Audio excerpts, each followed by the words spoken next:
Hello and welcome. I'm BJ Arnett, and this is This Day with BJ Arnett. I just want you to take a moment to think about yourself right now.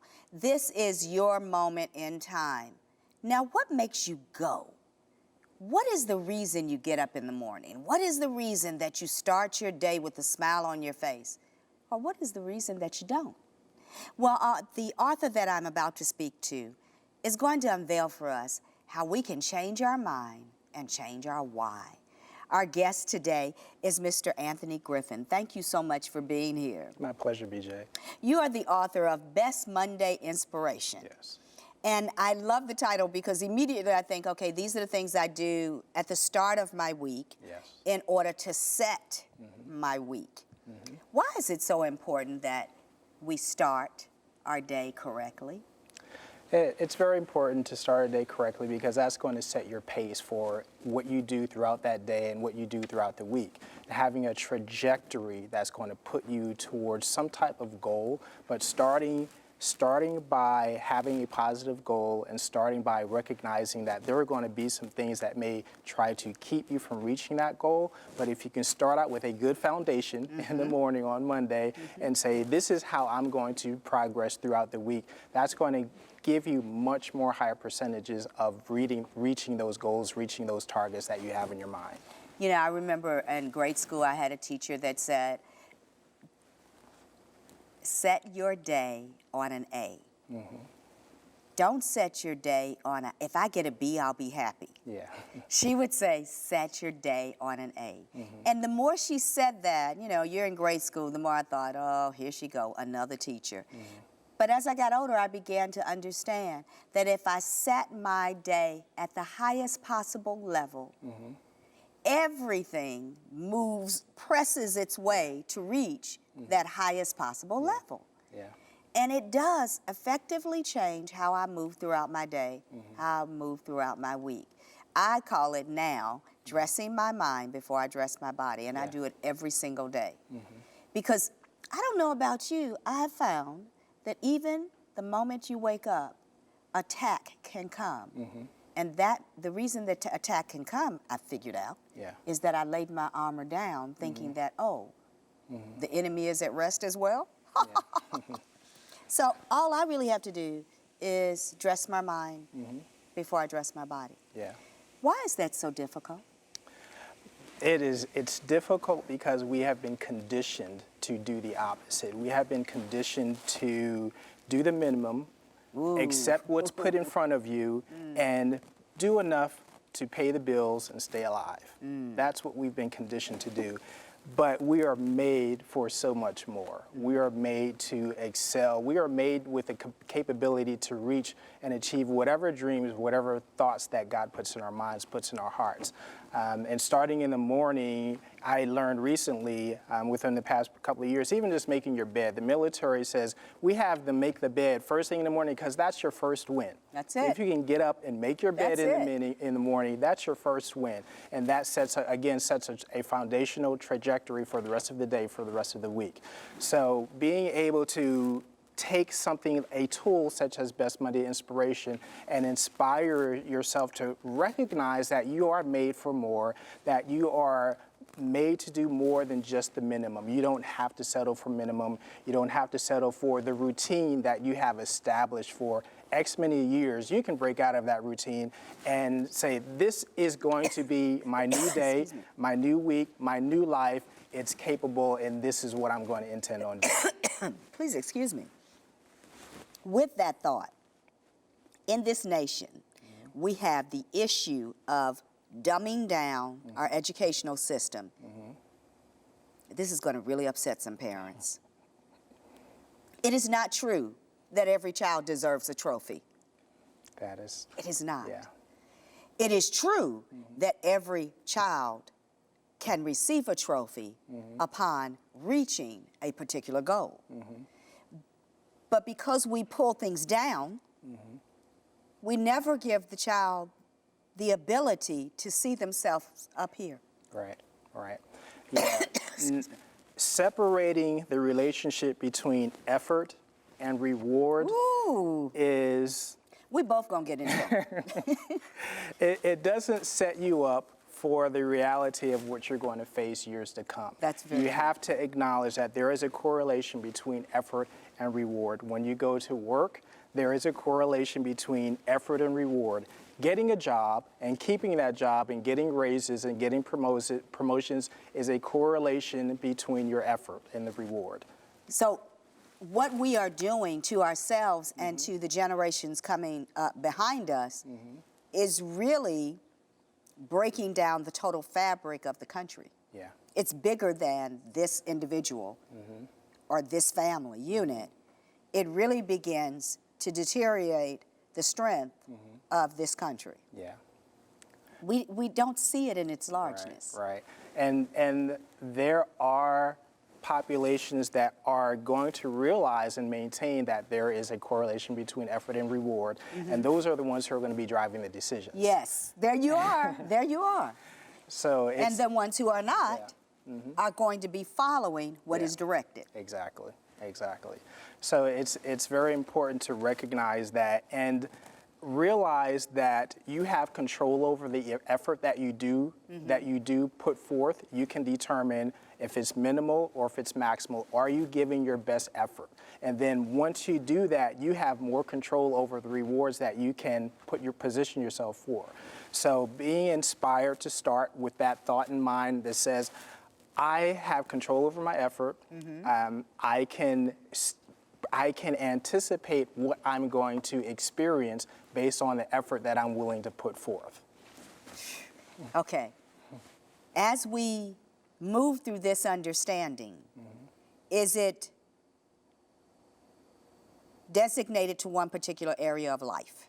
No, it's not. You can look at your core areas of starting with your spiritual, your mental, your emotional, your financial, your relationship.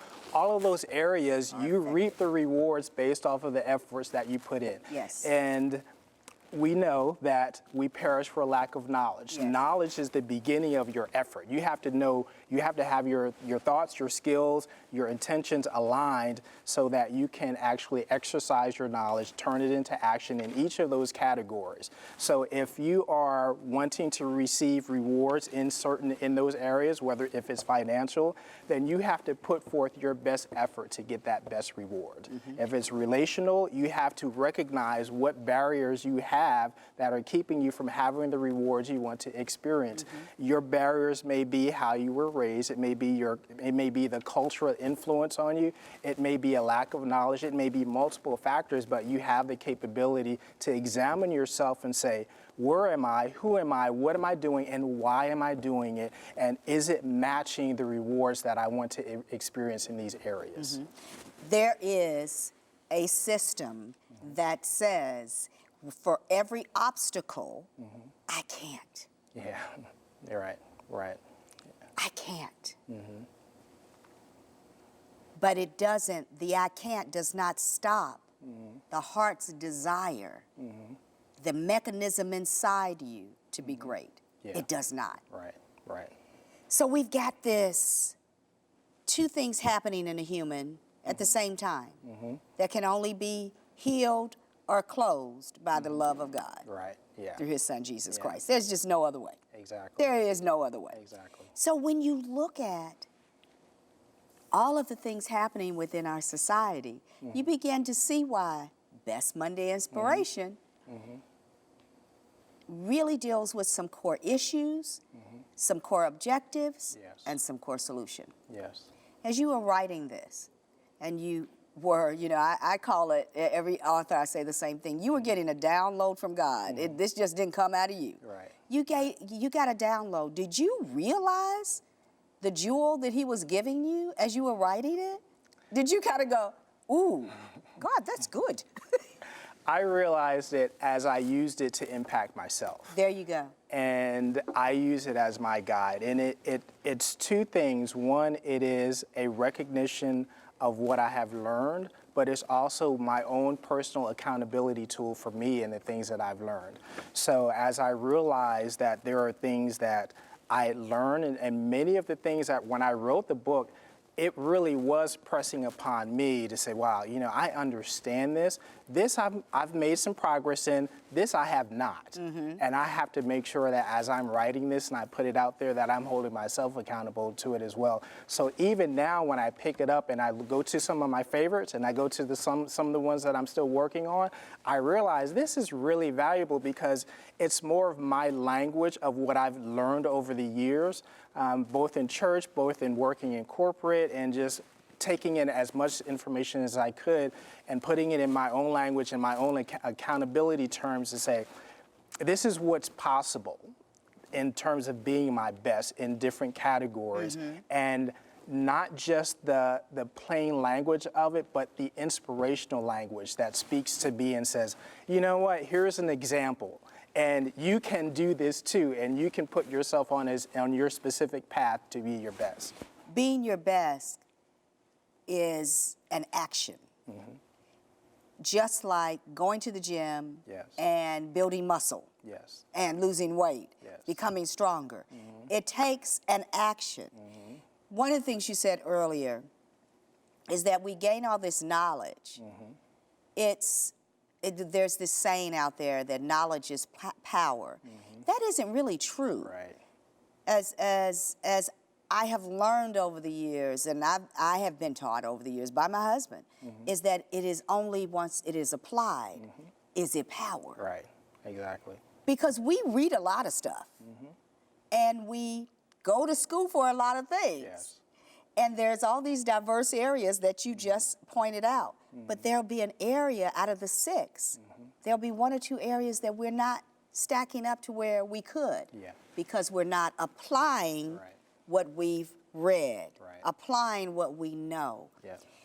How do you activate yourself in the areas that you know this is what you should do, but for whatever reason, it's like no is here, but what you need to, the results of doing the no is still way over here. There's this big separation. How you get around that thing?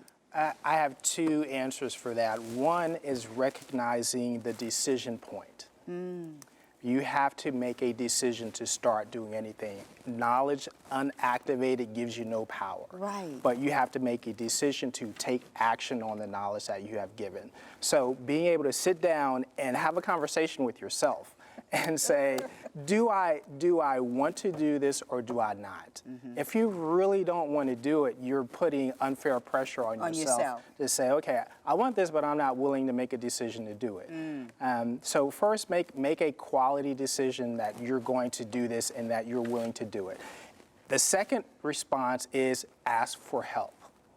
If you are not able to make that decision and do it on your own, ask for help, whether it's family, friends, co-workers, professional help. Say, I want to do this. I think I want to do this. Help me establish that I do want to do this, and then help me establish steps and hold me accountable and help me to take those steps. To get it done. To get it done. The best thing that you can do at that point is to grab a hold of somebody and say, I need help. Best Monday inspiration. It is fantastic information, and it will be powerful in your life if you use it. So take the opportunity to take the words that God gave Anthony Griffin and put it to task. Do it. Don't just be a hearer, be a doer. I wonder where that came from. See you soon. God bless.